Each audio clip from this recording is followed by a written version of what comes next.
Olá, bem-vindos à nossa série Passado, Presente e Futuro. Nesta série, a cada capítulo, você vai compreender a importância de se livrar de uma vez por todas das amarras que te prendem ao passado e te impedem de viver um presente digno e criar um futuro desejado por você. Afinal, todos nós nascemos para prosperar. E aqui você vai desbloquear e se livrar de uma vez por todas de todos os seus medos e bloqueios. Aproveite ao máximo a nossa série logo depois da vinheta.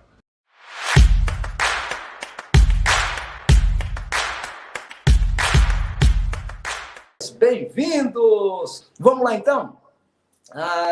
Vamos seguir mais para frente aqui, ó. Bom, você, por exemplo, vou fazer uma pergunta. Você está com medo nesse momento? Não, né? Você está aí sentadinho no seu sofá, na sua poltrona, na cadeira, onde quer que você esteja. Você está aí tranquilo, sem nenhum tipo de medo. Mas aí, o seu pensamento começa a entrar em ação. Porque talvez você se lembre que alguém possa ter dito alguma coisa assim para você. Mais ou menos igual que eu vou falar agora. Deixa eu tomar uma água aqui. Mais ou menos igual eu vou falar para vocês. Você está lá tranquilo, pensando no seu futuro, fazendo sua meditação, você começa a pensar, nossa, amanhã eu vou fazer tal coisa, eu vou investir naquele projeto, você começa a pensar, vem alguém e começa a dizer assim para você, olha só o que a pessoa começa a dizer, do jeito que as coisas estão indo, você nunca vai ser ninguém na sua vida. E aí você começa a pensar, opa, peraí, é mesmo, né? Ou então, com essa situação que a gente está, a gente nunca vai conseguir prosperar. E etc. As pessoas vão sempre dizendo isso para você. Lembra, a sua família inteira era assim. Você também vai ser. As coisas não é fácil, o dinheiro não cai do céu. E aí você começa a ficar achando, é mesmo. E as pessoas falam, o país está em crise, o mundo está em crise. E você começa a absorver essa ideia de crise. Deixa eu dizer uma coisa para vocês, o mundo está inundando de dinheiro. Não existe crise. De verdade, galera, não existe crise. Presta bem atenção no que eu estou falando. Para de comprar a ideia que a mídia vende para vocês, porque a mídia tem esse objetivo. Nós vamos falar isso nas aulas futuras. Presta atenção, então. Aí as pessoas vão dizendo isso para você. Aí você começa a pensar. Talvez você pense, vou fazer isso, eu vou fazer aquilo, mas vem na sua mente. Vem na sua mente, mas todo mundo vai rir de mim, todo mundo vai me achar de louco. Deixa eu te falar uma coisa. Todo mundo que riu de você, eu falo por mim, vou falar por mim. Todo mundo que riu de mim, que me chamou de doido, teve gente que me chamou de ateu, de herege. Eu não sou ateu, todo mundo sabe a minha relação com Deus e a minha visão sobre Deus. As pessoas que riram de mim, hoje me perguntam como eu fiz. E eu cobro, e cobro bem, para ensinar as pessoas. Então, presta atenção. Aí você pensa que as pessoas vão rir de você. E por causa disso, é que você acaba procrastinando, porque você tem medo. O medo de você dizer ou pensar. O medo, melhor dizendo, do que as pessoas vão dizer ou pensar, né? E aí você, então, sobre você e seu objetivo. E aí você fica exatamente na tal falsa zona de conforto. É aí que você precisa acordar para a vida e sair dessa zona de conforto. Presta bem atenção, porque o que eu vou falar para você, o conteúdo disso aqui é valioso para você entender. Eu estou aqui de coração aberto, eu estou aqui apaixonado pelo meu trabalho, eu amo o que eu faço. Eu falo para todo mundo, quando alguém pergunta o que você é, eu falo, eu sou um instrumento de Deus a serviço da humanidade. Esse é o meu objetivo. Meu objetivo é esclarecer as pessoas. Então presta atenção aqui, ó. O medo é um fantasma que você cria na sua mente. Lembra que eu falei lá da sua mente? Então, se ele é um fantasma, por que você não consegue libertar desse medo?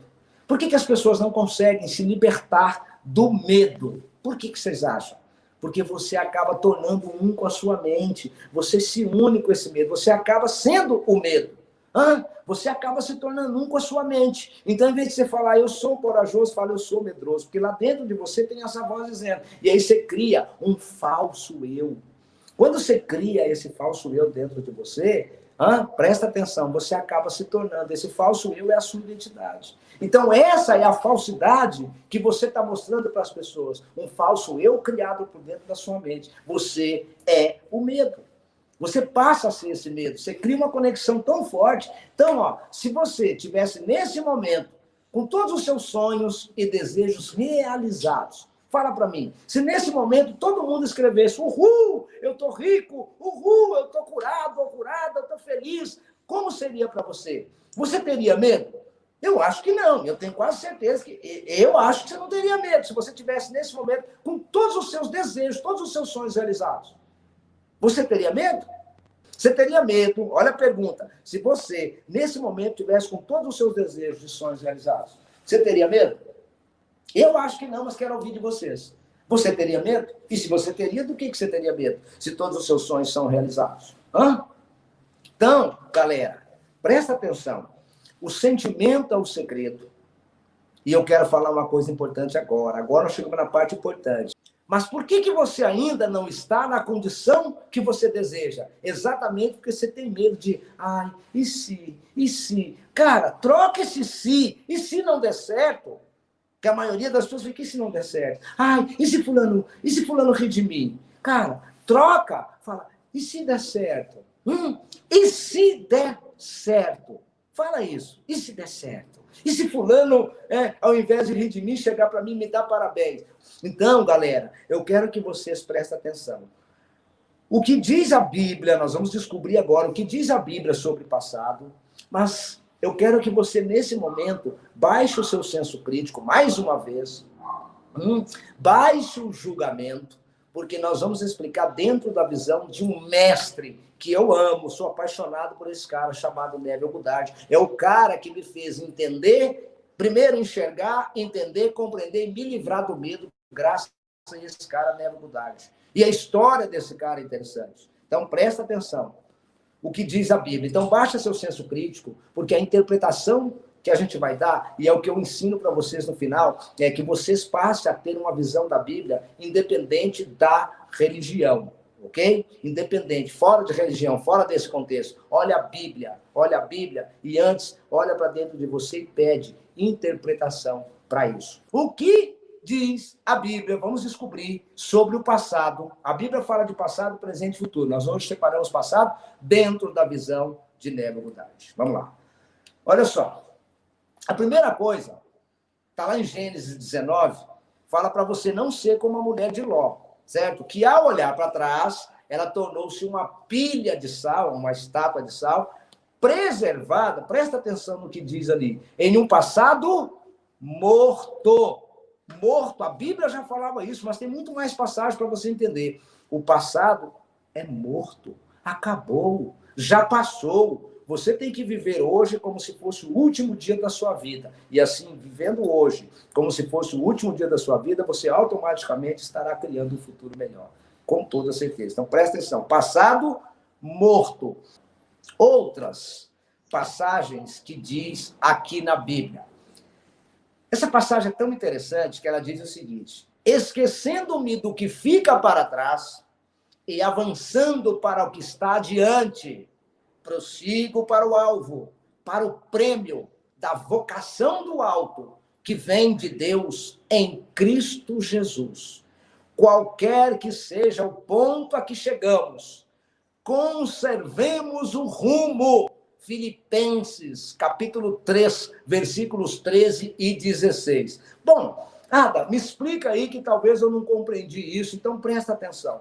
Quando você esquece do que fica para trás, esquece seu passado. Nós não estamos dizendo que você deve apagar da sua memória o passado. O que você tem que esquecer são as coisas que te fazem mal, são as crenças que te limitam do passado que você não deve responder. E o que significa, então? Avançando para adiante, ou seja, você está vivendo hoje, amanhã você vai vivendo, mas você já está esquecendo do ontem. Né? Qual é o alvo aqui? Vivendo, seguindo adiante, avançando adiante, prossigo para o alvo. Qual é o alvo? O alvo é o seu projeto, é o seu desejo, é o seu objetivo, que vem, olha aí, que vem de Deus. Então, vem de Deus. Onde vive Deus? Dentro do homem. Então, vem de dentro de você. O maior mal, segundo Neville, é que as pessoas preferem acreditar num Deus que vive fora delas do que acreditar num Deus interior, que vive dentro de você. Você é Deus em ação. Por isso ele diz que vem de Deus em Cristo Jesus. Nós somos Cristo e Deus.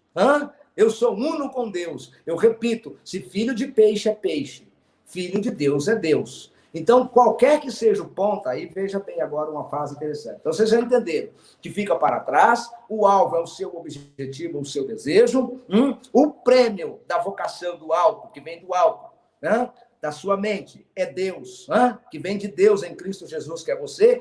Qualquer que seja o ponto em que chegamos, conservamos o rumo. O que quer dizer isso? O ponto em que chegamos. Às vezes você chega num ponto de dificuldade e muita gente, muita mesmo, todo mundo aqui, todo mundo pode conseguir o que quiser. Toda a humanidade pode conseguir o que quiser. Só que por que muita gente não consegue? Porque a maioria desiste. E a outra parte das pessoas que conseguem chegar, mas ainda tem aqueles que nem começam a fazer algo. Então, muitas pessoas, quando encontram um pequeno obstáculo, ela já desiste. Ela para, ela desiste. Então, presta atenção, qualquer que seja o ponto que chegamos, conservamos o rumo. Ou seja, não importa, se vir uma pedra, você pula por cima dela. Se tiver um rio, você entra, mergulha nele, nada nele, vai através do outro lado. Esses são os problemas e as coisas que podem acontecer, que são os empecilhos. E, mais uma vez, esquecendo-me do que fica para trás. Lembra quando falamos de passado morto, para vocês entenderem? Eu quero que vocês entendam que lá na frente tem uma coisa interessante. Mas antes eu quero ler o que está em Mateus 16, versículo 24. Se alguém deseja seguir-me, negue-se a si mesmo. E muita gente tem confundido essa passagem de Mateus, Mateus 16, versículo 24. O que é negar a si mesmo? É negar esse falso eu que você criou por causa desse medo. É negar o medo. Olha uma passagem boa, tudo eu posso naquele que me fortalece. Então, se você pode tudo naquele que te fortalece, e aquele que te fortalece é Deus que vive dentro de você, por que medo? Negue essa realidade. E você vai aprender isso hoje. Você vai aprender a negar essa realidade. Você vai aprender a criar coragem para fazer as coisas. Você vai entender como transformar os obstáculos e o medo em degraus para você subir, esmagar essa bosta desse medo, sabe? Pisar em cima, e a Bíblia está te dando exemplo. Então, negue a si mesmo. Se você é um cara medroso nesse momento, se você é uma pessoa cagona, vamos dizer assim, negue essa pessoa cagona e assuma uma pessoa foda que tem dentro de você. É isso que você precisa entender. É disso que nós estamos falando. É disso que os ensinamentos milenares, lá atrás, escritos na Bíblia, estão nos dizendo. Claro, eu sei, agora entra um momento que eu falo, porque muitas passagens são manipuladas. Porque muitos textos são manipulados. Porque é muito mais fácil controlar uma população com medo do que umas pessoas com coragem. Então, por isso, o medo, além de ser uma das crenças mais destruidoras, o medo, ele é pregado na mídia 24 horas. Você só vê notícia ruim, só desgraça, só isso, só aquilo. Então, nega essa pessoa de merda que você é. Bate no peito e fala, eu sou foda. Chuta o balde, chuta o rabo dessa porra, dessa merda aí. E assume ser uma pessoa foda agora. Porra, você merece ser isso. Você merece tudo de bom. Então, presta bem atenção, assuma, leia a partir de hoje, cada vez que você lê a Bíblia, leia com outros olhos, leia com os olhos da sua mente, leia com o coração e você vai entender. E, tem mais coisa da Bíblia aqui sobre o passado, vocês vão entender mais coisa. Quando nós falamos lá do passado morto, eu vou mostrar para vocês quantas vezes diz isso. Olha, mais uma vez em Mateus capítulo 8, versículo 22. Segue-me e deixe que os mortos sepultem os seus próprios mortos. Deixa o passado lá, enterra o seu passado. É mais ou menos isso, deixa que os mortos enterrem os seus mortos. Aí muita gente diz, então, se morrer um parente, eu não posso lá enterrar o parente? Quem que vai enterrar ele? Não é disso que nós estamos falando, a Bíblia está dizendo isso para você, deixar o passado para lá. E muita gente não tem essa compreensão de o que é deixar os mortos enterrar seus mortos, é deixar esse passado para lá, ele se enterra sozinho, essas coisas ruins. Muitas pessoas têm medo, e além do medo, muitas pessoas têm mágoas, ressentimentos, falta de perdoar alguém e falta de coragem por causa do medo. Então presta atenção, quantas vezes falamos sobre os mortos? Lá atrás, sobre a mulher de Ló, a esposa de Ló, né, que virou areia, num passado morto. Aqui, em Mateus 8, fala, segue-me, deixe que os mortos sepultem os seus próprios mortos. E olha outra passagem que fala sobre mortos. Olha só, dessa vez em Lucas 9, versículo 60. Beijo no coração, gratidão, muita gratidão a vocês pela oportunidade que vocês me deram de ser esse instrumento de Deus a serviço da humanidade. Tchau, galera!